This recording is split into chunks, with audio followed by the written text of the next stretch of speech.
Hello everybody, today we're going to be taking a look at this Sylvania 175 watt deluxe white mercury vapor bulb. Now this is an interesting one here. It seems to be quite late in the life of the BT28 shape for Sylvania, as it has some more modern features to it, such as the design of the etch and the structure inside. So this must have been right at the very end before they transitioned over to the ED28 shape that has a little dimple on the top. So it's cool to find one of these still in the BT28 shape. Of course, at the top here, we have the etch, Sylvania 175 watt Mercury H39R H39KC-175/Deluxe DX there. So this etch reminds me very much of their more early metal halide bulbs. They had the etch exactly like this. So I know for a while also Sylvania made the metal halide bulbs in this style, and I think they did that longer in the BT 28 than they did the Mercury Vapor. I could be totally wrong, but that's just what I remember seeing at my local Menards back home, is the Mercury Vapors were ED 28 shape, and the metal halides of matching wattage were BT 28 in shape still. Interesting. Maybe you could order either shape of envelope. I don't know. We do have a nice, what appears to be brass base here, and glass insulator. Of course, we have our traditional markings here for all the letters of the month and our numbers as well.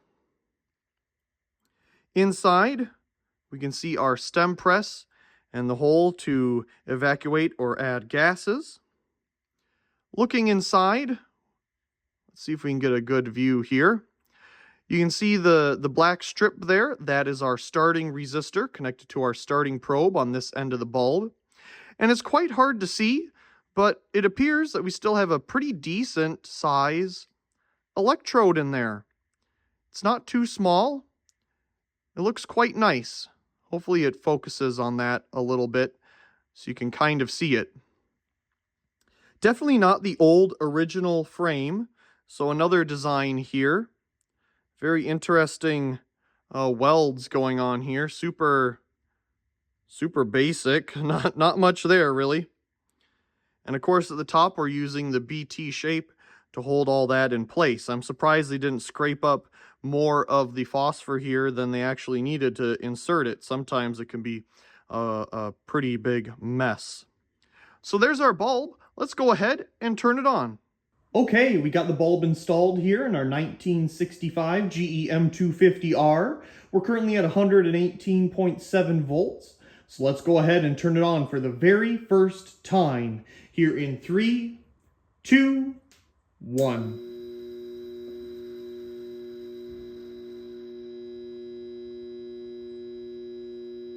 Beautiful pink deluxe white color here. You can see the arc tube nicely inside. Gotta love that.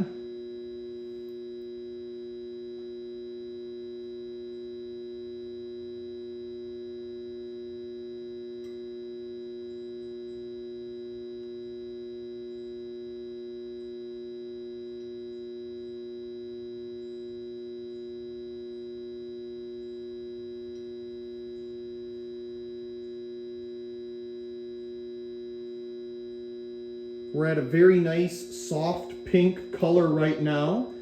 So we're at 118.5 volts, 0.59 amps, 68.8 watts, and a power factor of 0.96. So let's go ahead and let this new old stock bulb warm up.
Okay, it appears that we are at full brightness as our watt meter and lux meter have both leveled out. They're not changing much anymore. So let's go ahead and see how well it's lighting everything up and take a look at the meters here.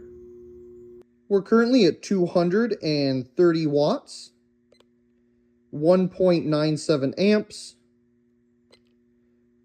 117.7 volts, and a power factor of 0.99. So let's take a look at the lux meter here. 450 lux or so. The sensor is exactly 94 inches from the arc tube. And of course, having this deluxe white coating definitely helps with the color here.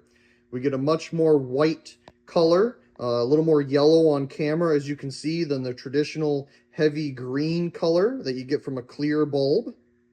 Lighting everything up very nicely. Of course, it is a new old stock bulb, so that is to be expected. And having the deluxe white coating is nice. We get much better color rendering here than with a clear, for example. Let's watch this cool down.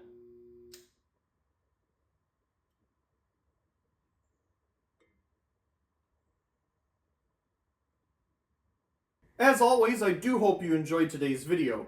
And if you did, be sure to give it a like down below and leave a comment. I do enjoy reading all of your comments.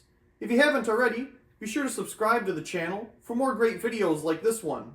Also check out my secondary channel Mercury and subscribe over there for more behind the scenes and alternative content. Of course, check out the other videos here on this screen, and as always, thank you very much for watching.